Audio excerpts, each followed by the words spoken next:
Isang mapagpalang araw sa ating lahat. Ako ang inyong lingkod, Elijah Paul Jan Valdez, at welcome sa ating Daily Devotions.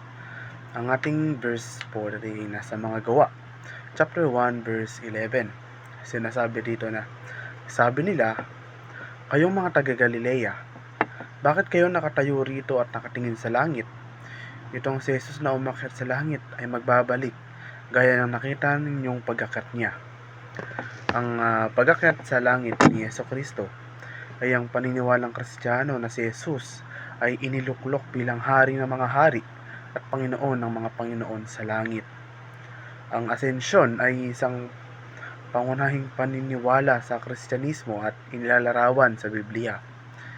Ito ay katuparan ng mga hula sa lumang tipan na ang Mesiyas ay iluluklok bilang hari.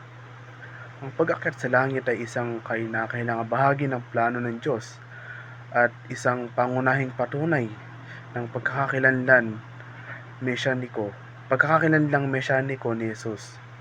Ang pag-akyat din sa langit ay isang pagpaalala ng buhay sa langit na naghihintay sa mga mananampalataya.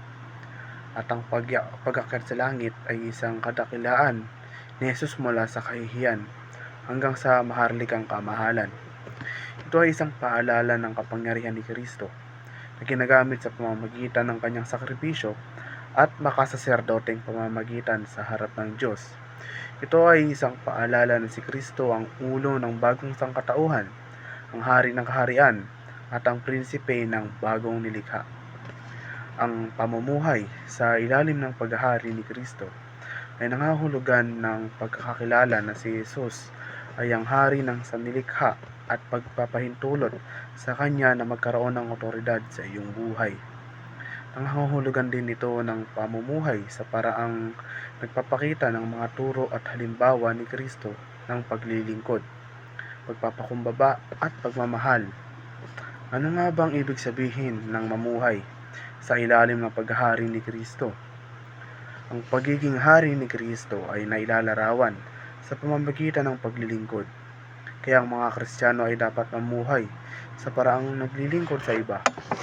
Kabilang dito ang pag-aalaga sa mga mahihirap, nalulungkot at nakakalimutan.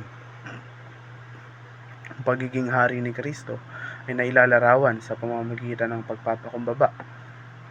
Kaya ang mga Kristiyano ay dapat mamuhay sa isang paraan na mapagpakumbaba at hindi naghahanap ng pagsang-ayon o katanyagan.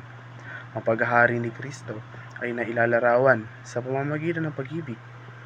Kaya ang mga Kristiyano ay dapat ding namumuhay sa paraang pagmamahal at pagpapatawad. At ang paghahari ni Kristo ay nailalarawan ng katotohanan. Kaya tayong mga Kristiyano ay dapat mamuhay sa paraang makatotohanan at pagkukunwari. At ang panghuli ay ang paghahari ni Kristo ay nagpapalaya. Kaya tayo, mga Kristiyano, dapat mamuhay sa paraang malaya sa kasalanan at pang-aapi. Muli, ako ang inyong lingkod, Elijah Paul Jan Valdez, at dito na nagtatapos ang aking daily devotions.